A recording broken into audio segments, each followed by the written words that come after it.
Ang hirap maging leader, di ba? Tapos pwede ba maghiwalay muna kayo? Okay lang? Is it okay if medyo maglayo muna kayo ni Dustin? Vice ganda, may pabirong parinig sa love team Nina Dustin at Bianca. Raven, ilipat mo sila mo. Marco, okay lang? Maghiwalay muna kayo? Parang napanood ko na to. Okay. Sagutan ni Naklang at Dustin sa PBB, ginaya sa It's Showtime. Siyang sinisita ko, hindi ko maintindihan, Marco pa. Pati ko pa yung parang galit. Uy, hindi ko magis, ba't ikaw pa yung mas galit? Okay! Viral na naman ang unkabogable star na si Vice Ganda matapos nitong pabirong. Gayahin ang naging mainit na sagutan ni na Ate Klang at Dustin sa loob ng Pinoy Big Brother house. Naku! OA! Okay! At tila may pasimpleng parinig pa ito sa tambalang Dustin at Bianca na ngayon ay kinikilig ang mga fans.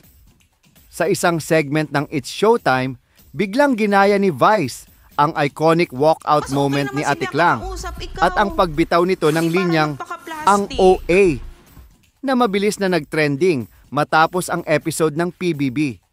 Tawang-tawa ang mga co-hosts at studio audience sa instant parody ni Mimi Vice. Sorry sa love team nyo.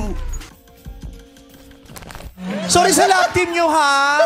Oh, Diyos ko, parang ginambala mo pa parang yata. gusto ko lang lumabas. Na may matching hair flip at galit-galitang acting na parang live replay ng eksena. Pero mas naging juicy ang moment nang biglang may patutsada si Vice na may halong kilig na oh! Ang audience at co-hosts at marami ang nakahalata na tila may banat ito sa tambalang Dustin at Bianca na kasalukuyang nauugnay sa isa't isa sa loob ng bahay. Agad na umani ng reaksyon sa social media ang eksena at maraming netizens ang natawa sa pagka-updated ni Mime Vice sa mga kaganapan sa PBB. Sabi ng isang netizen, "Grabe si Vice, updated talaga. Ang bilis makasakay sa chismis." Diba? At dagdag pa ng isa, "Vice ganda lang ang may ganitong energy." Kahit drama sa PBB, nagiging comedy sa Showtime. Patuloy na inaabangan ng madlang people kung may susunod pang parody si Vice sa mga nangyayaring mainit na eksena sa PBB. Isang bagay ang malinaw, kapag si Mime Vice ang gumaya, siguradong trending at lap trip